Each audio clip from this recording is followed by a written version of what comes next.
Hi guys and girls, I'm Obsidian Ant and this is a look at Elite Dangerous Now and Then. The game has been in development for quite a few years now and was first made accessible to players in December 2013 through its Alpha Access program. Naturally, in that time a lot of things have changed. What I'm looking at here today is one of my favourite visual areas of the game, the ring systems and their asteroids. This right here is from the original beta from last year and the system is Wonjo. It quickly became known as Wonjo Furnace and was a very popular destination for players, both because of its striking visuals as well as the sheer density of the asteroids there. Now since release, we haven't really had anything to compare to Wonjo. The closest I've personally found is a Xeon system here. This particular example is from patch 1.2. We've still got the old fog style here and we've still got the great looking asteroids. Whilst not as immediately striking as Wonjo, it was still a very impressive area. But with patch 1.3, a number of changes were made to the game. Most notably, the fog itself was altered and in some cases removed entirely. There was also a few glitches with the draw distance and the asteroids themselves. And right here we can see what it looked like after those changes.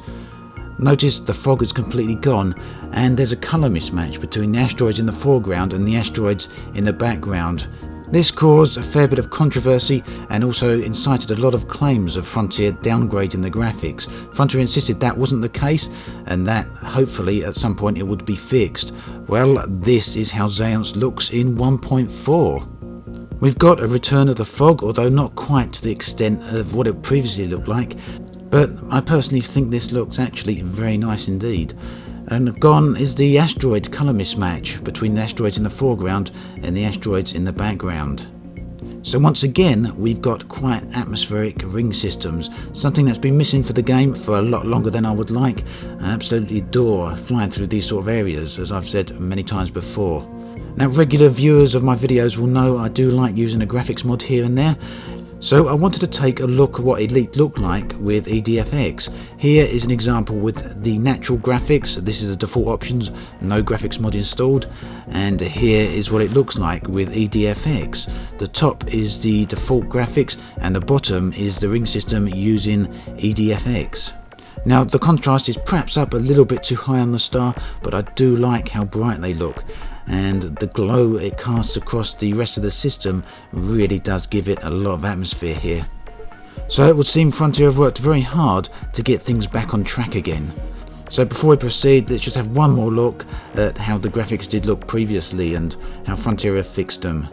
The incorrect colour asteroids in the background may not be immediately apparent, but once you do notice them, they seem almost impossible to not notice. It was even more obvious when you were above the ring systems themselves and looking across to the horizon. So talking of changes between Alpha and the current release of the game, here is Hathor. This was one of the first ring systems introduced into the game. It's in the Dahan system and surprised pretty much everyone when they first went for a visit there. The sheer density of the rocks themselves is something we rarely see nowadays. And correct me if I'm wrong here, but I don't think we get rocks quite as large as that one. This is how Hathor looks now. It's changed both colour and ring type. I believe the previous version I showed in Alpha was actually a handcrafted model, and this is using the procedural generated model, which actually went live once the galaxy expanded a bit. The rocks themselves still look great, and although I'm not the biggest fan of the new fog style, even I can't argue at just how pretty these areas are looking now. One thing I did notice here that really does look nice is the transition from the fog to the surface above the ring system. A very nice slow blend there that seems to work very well. So you may have noticed that the rings of Hathor were that lovely brown colour. This here is Bulk 3, it's in the Bulk system obviously, and it's the closest we have to how they once looked in Hathor, but that does bring me up to something else, and that is sheer density of some of the rings back then. Bulk 7 was perhaps one of the most well known for that. You could fly into the ring systems here and almost get lost. After a while of flying around, it was possible to forget which way was out again. Taking a look at Bulk 3 as it stands in the current version of the game, we can see just how different the ring systems look. And obviously this isn't the same planet as what existed in the old beta, but that's only because Bulk 7 no longer exists within the game. When Stellar Forge, the system that generates the procedural galaxy, regenerated the system during Gamma, it obviously made the systems a little bit different. But high density rings weren't just limited to Bulk 7. Here is a planet within the Elephant's Trunks Nebula, and you can see that the density here is also quite high as well. And that is in the release version of the game. So although you can't find ring systems as thick or as deep as the ones in Bulk 7, you can still find quite high densely packed asteroids. This here was one of my favourite finds of all time.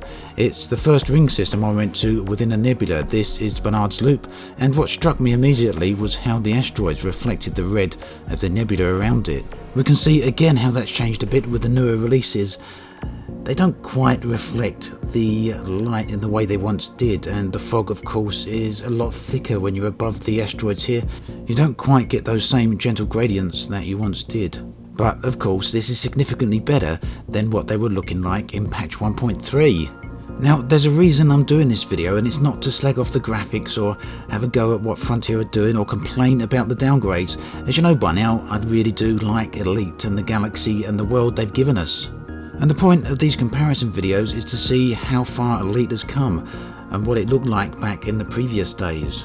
So what we can see is that whilst the graphics took a hit through patch 1.2 and 1.3, they seem to be coming back up again with patch 1.4, and Frontier have shown a tendency to do this. One of the ways they optimise their game is to essentially reduce the quality of the graphics for a patch or two while they make it more efficient and bring up the performance, and then you'll find the graphics come back up again. I'd say it's a bit of a slow process, but it does work. And of course I'm using it as an opportunity to show you some graphics mods. What we're looking at here then is a comparison once again between the base default graphics at the top and the graphics mod EDFX, which is shown at the bottom. EDFX does do some great things to the graphics, but once again it shows that tendency to overblow things a little bit.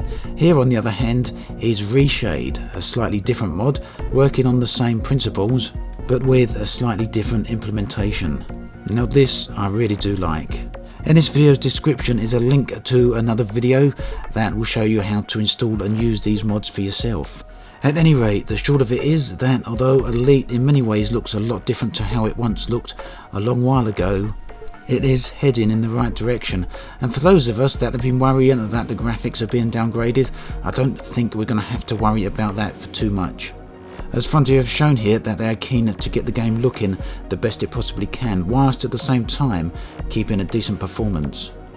In addition to that, for players with very powerful gaming machines, Frontier have stated that they would like to give some advanced graphics options, so we can get the game looking even better still. And I think that just about covers all the visual changes to the ring systems from alpha to today. Now before I go, there's one other thing I'd like to talk about.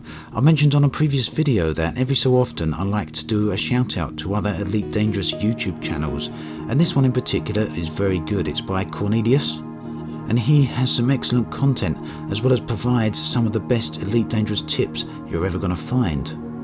Also, the short clips you saw earlier in this video from Wonjo are from his original video. I'll link both his channel and that original video in the description to this video, so if you're interested, do go check it out. I don't think you'll be disappointed. Right then, I think that just about covers it. As always, thanks for watching, and I'll catch you guys and girls next time. All journeys come to an end, it's said, and this one's end came a little bit too abruptly. Many of you will have probably seen my live stream by now, and for those of you that didn't get to see it, you will have probably heard what happened. I was still in the same planetary nebula as I was at the end of episode 31, and I wanted to show the people watching the live stream the beauty of this area, but all really didn't go as I intended. I became a little inattentive, and when combined with an in-game bug, it spelled disaster.